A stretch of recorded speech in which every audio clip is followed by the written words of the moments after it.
Você é único, especial e também muito valioso. Eu sinto no meu coração que alguns de vocês realmente precisam ouvir isso.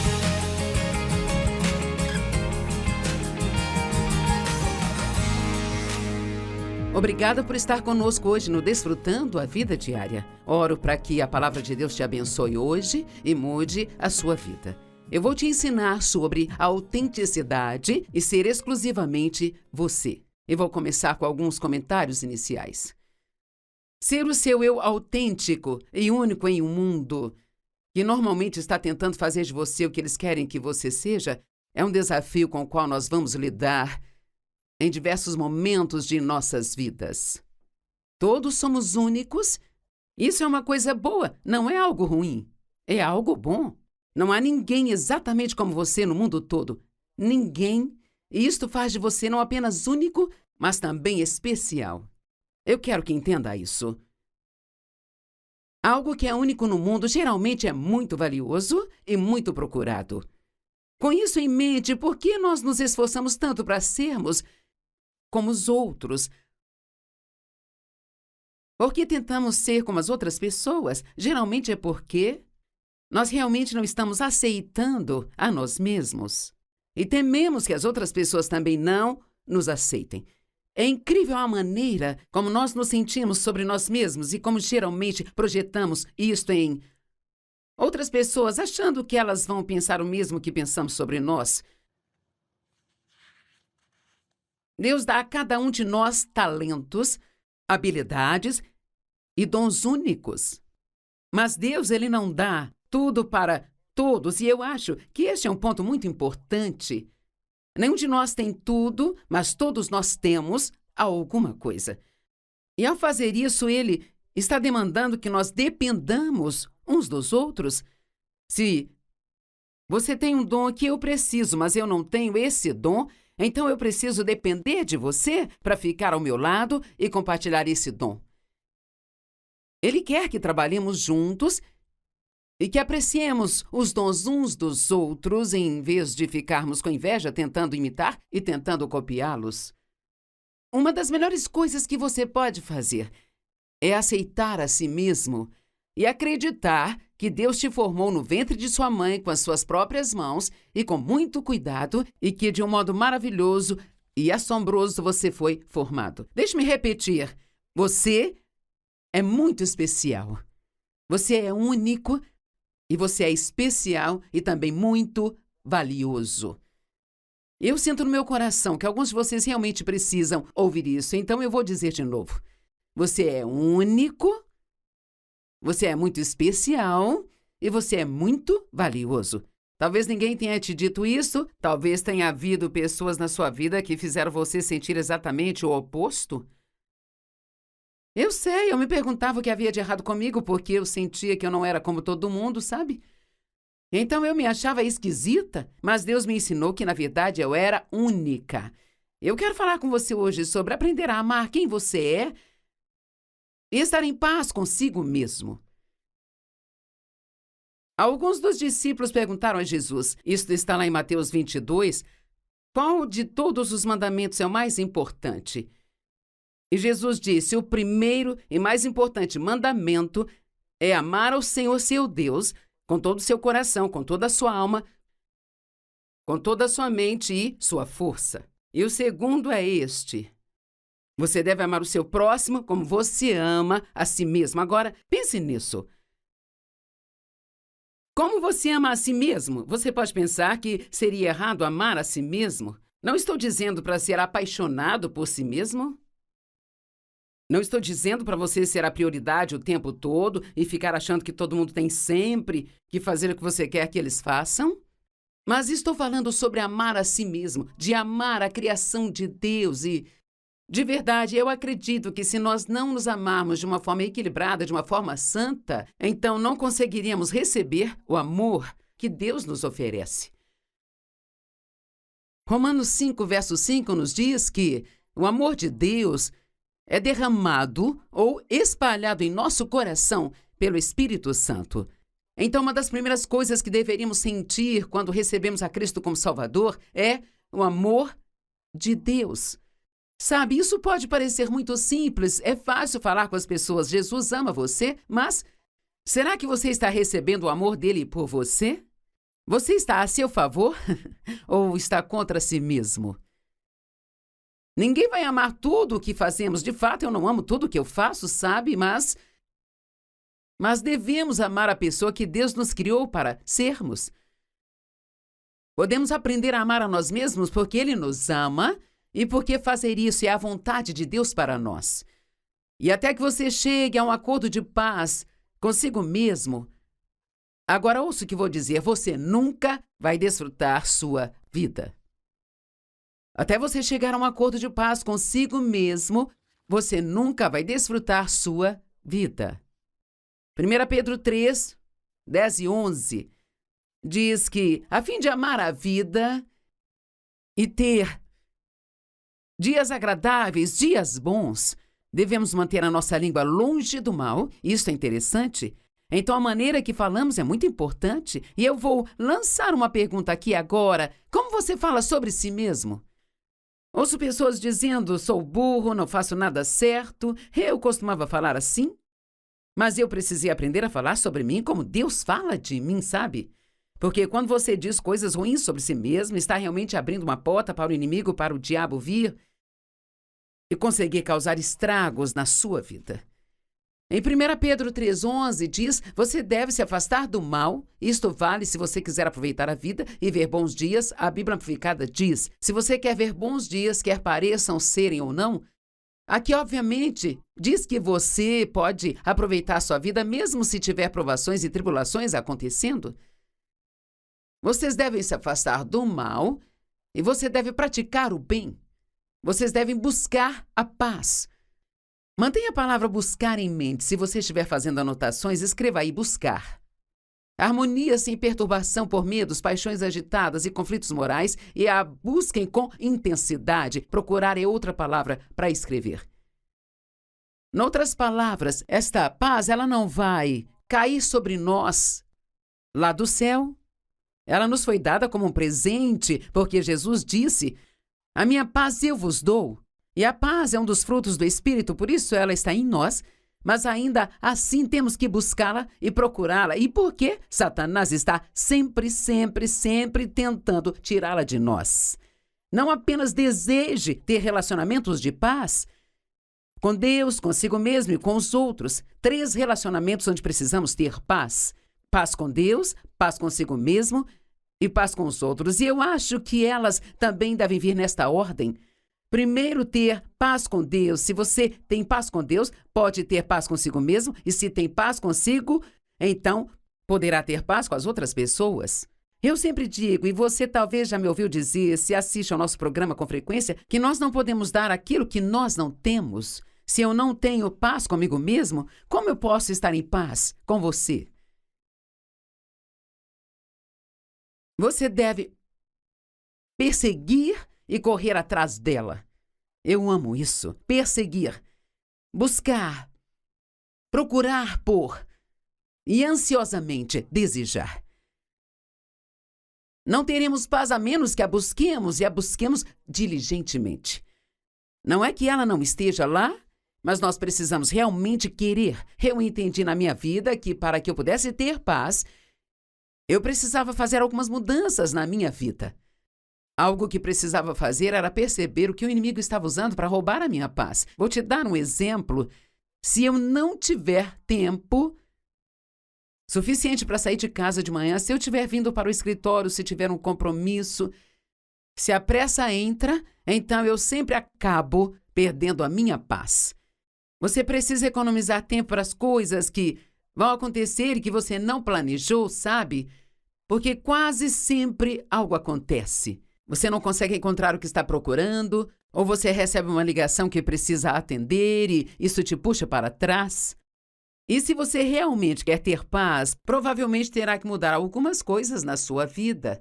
Descobri que se eu quisesse ter paz com as outras pessoas, teria que ser adaptável, ajustável, flexível e moldável. Não poderia ser sempre do meu jeito. Precisava estar disposta a deixar que fossem do jeito deles.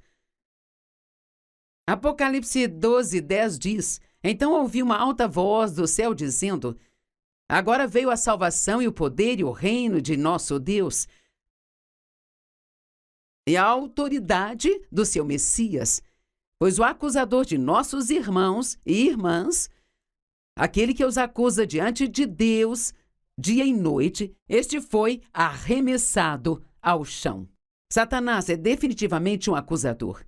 Você acorda de manhã e ele não vai sussurrar no seu ouvido todas as coisas boas que você fez ontem. A primeira coisa que ele faz de manhã é te lembrar de algum erro que você cometeu ontem para que você possa começar o dia já se sentindo mal sobre o que fez no dia anterior.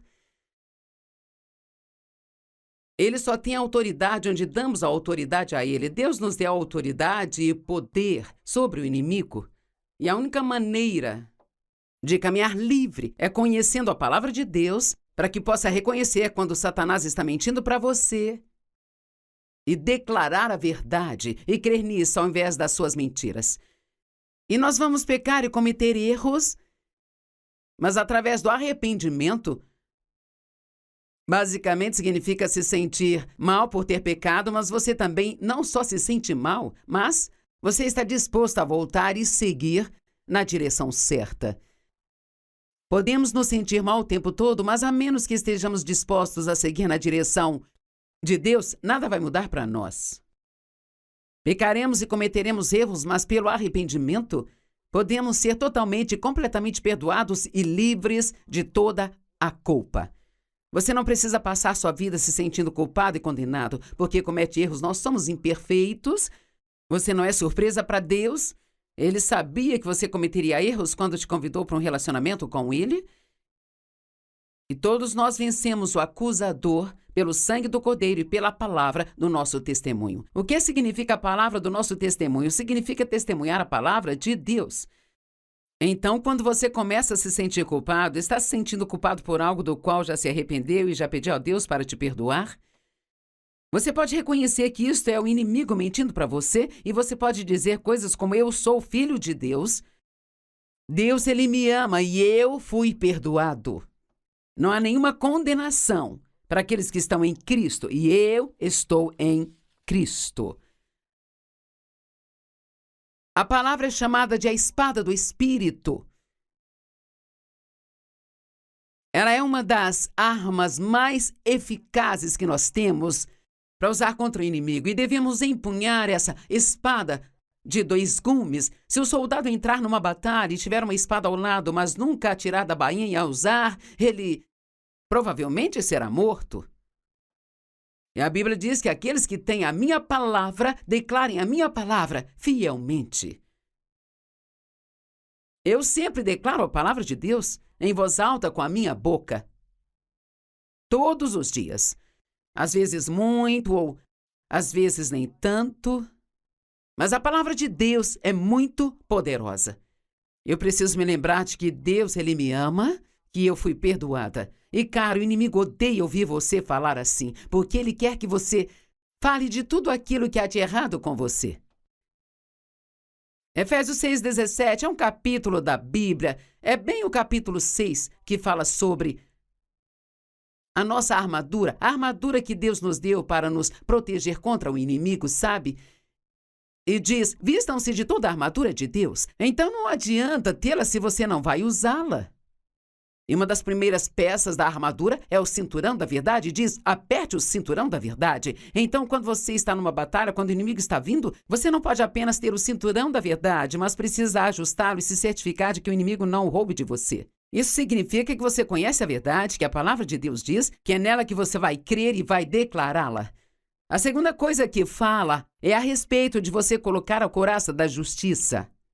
Isso significa saber quem você é em Cristo. Sim, nós fazemos coisas erradas, mas Deus, Ele nos perdoa. Coríntios 5:21 diz: aquele que não conheceu o pecado tornou-se pecado para que pudéssemos ser feitos justiça de Deus em Cristo Jesus. Eu sempre gosto de dizer: o diabo quer nos dar a injustiça, sabe? E eu sei que esta não é uma frase adequada, mas Deus quer nos dar a sua justiça. Agora, todos temos coisas erradas conosco, mas sabe, se você é um filho de Deus, se tem estudado a palavra, há realmente uma grande chance de que você tenha mais coisas certas do que erradas em você. E, cara, o diabo nunca gosta que você perceba que você está mudando e que mesmo que você ainda tenha um longo caminho a percorrer, que você pode desfrutar de onde está no caminho para onde está indo. Você pode se divertir e também aproveitar sua vida. Então não se esqueça de que você foi lavado no sangue de Jesus Cristo. Você foi lavado, você foi perdoado, e a Bíblia diz que Deus não apenas perdoa os nossos pecados, mas Ele os esquece. Ele os leva para tão longe quanto o leste está do oeste e não se lembra deles mais. Uau! Deixe-me encorajá-lo hoje a parar de fazer um inventário contínuo de tudo que há de errado com você e de todos os defeitos que você tem. Em Hebreus 12, diz que nós devemos desviar o olhar de tudo que distrai para Jesus, que é o autor e consumador da nossa fé. Sabia que quando você constantemente olha para tudo que está errado em você, isto, na verdade, tira sua atenção de Jesus e foca em suas falhas? Creio que fazer uma boa autoavaliação pode ser bom. Acho que às vezes é bom passar algum tempo na presença de Deus e talvez ponderar com o Espírito Santo alguém que eu preciso perdoar, que ainda não perdoei. Eu tenho algum pecado na minha vida que eu não confessei, que eu preciso confessar e resolver com Deus. Eu estou sendo generoso, eu estou sendo uma bênção para outras pessoas. Acho que até isso eu preciso fazer de propósito. Eu pergunto a Deus quase todas as manhãs, o que posso fazer por alguém hoje? E eu penso nas pessoas com quem vou estar naquele dia, sabe? E eu penso sobre o que eu conseguiria fazer por elas. Será que tem algo que eu possa fazer que seria uma bênção na vida delas? 2 Coríntios 13, 5 diz, examinem-se para ver se vocês realmente estão vivendo na fé. É muito bom de lembrar que a Bíblia diz que aquilo que não provém da fé é pecado, então, muitas vezes só temos que pensar, será que eu estou andando em fé? Estou realmente acreditando em Deus? Você não percebe que Cristo Jesus está em você? A menos, é claro, que venha a falhar em seu teste. Nós temos que viver de fé em fé em fé e não de fé em dúvida, nem de incredulidade para fé. Vamos aprender a andar em fé em tudo que nós fazemos. Examine se você realmente tem andado em fé. Alegria e paz são encontradas em crer, diz a Bíblia. E se você perdeu a sua alegria, deve parar e se perguntar, no que eu estou acreditando? Você pode estar acreditando em algo sobre si mesmo, que é uma grande mentira. Pode estar acreditando em algo que Deus não quer que acredite sobre outra pessoa. Use a sua fé para viver livre de condenação. Há muitos, muitos anos atrás, quando Deus me ensinava essas coisas, eu estava usando a minha fé para receber todas aquelas coisas que achava que eu queria na minha vida. E Deus colocou no meu coração, eu já te ensinei sobre a fé e sobre como usar a sua fé. Agora, eu vou te ensinar para o que usá-la e Ele colocou no meu coração. Use a sua fé para viver livre de condenação. Eu acho que não entendemos o quanto isso prejudica o nosso relacionamento com Deus se estamos sempre nos sentindo mal com nós mesmos sobre algo que nós fizemos, sabe? Deus sabia que você não era perfeito e é por isso que Ele nos deu Jesus Cristo. Pare de se comparar com as outras pessoas. Todos temos uma tendência a fazer isso, mas isso não é uma coisa boa. A nossa individualidade é uma das melhores coisas que Deus nos deu, sabe? Eu costumava pensar que havia algo de errado comigo porque eu não era como todas as outras mulheres que eu conhecia. Mas descobri que Deus me deu um dom para fazer o que Ele me chamou para fazer, me deu esta personalidade justamente para aquilo que me chamou para fazer, e eu não tenho que ser como todo mundo é. Acho que nunca somos livres até aprendermos que não precisamos impressionar as outras pessoas. Não somos livres enquanto estivermos tentando ser outra pessoa. Deus nunca vai te ajudar a ser outra pessoa. Sempre digo que você pode muito bem ser você mesmo, porque os outros já são quem eles são. Devemos celebrar nossa singularidade e não desprezá-la. Deus nunca te ajudará a ser ninguém além de você mesmo. Áreas onde tendemos a nos comparar. Vamos pensar sobre isso. Como parecemos? Você está melhor do que eu. Eu não pareço estar tão bem quanto você. Comparamos o tamanho, a forma do corpo. Não sei exatamente como era Eva no Jardim do Éden, mas eu não acho que ela era uma pessoa assim, super magra, parecida com uma vara. Nós sempre encontramos alguém que achamos que é mais bonito do que nós. Comparamos nossas habilidades com a de outras pessoas. Sabe, eu não sei cantar, eu não sei tocar nenhum instrumento musical, mas sou uma boa comunicadora, com certeza. Eu não sei fazer tudo, mas eu sei fazer alguma coisa. E você não sabe fazer tudo, mas sabe fazer alguma coisa. Então não se preocupe com o que não sabe fazer e torne-se realmente muito bom no que você sabe. Nós comparamos o que conhecemos. Eu sei, eu gostaria de conhecer as pessoas importantes que você conhece. Conheço pessoas que conhecem vários tipos de pessoas famosas e conhecidas e... Então, quer saber? Eu não me comparo com elas. Isso nem é algo que me interessa tanto assim, sabe? Eu quero conhecer as pessoas que Deus quer que eu conheça. Eu não quero olhar para uma pessoa como sendo melhor do que uma outra pessoa. Eu quero ser como Jesus e amar a todos da mesma forma. Nós comparamos o que temos, mas aqui está um fato interessante. Não é porque alguém tem algo que significa que eles sejam os donos disso. Se estão pagando prestações, estão com dívidas, e então aquilo ainda pertence ao banco ou pertence à financeira. Por quanto tempo oramos? Quanto tempo lemos a Bíblia? Quais são nossos dons e talentos espirituais? Não se compare com outras pessoas. Seja esta pessoa maravilhosa e valiosa e única que você é. Quanta paz será adicionada à sua vida se você parar de se comparar com outras pessoas?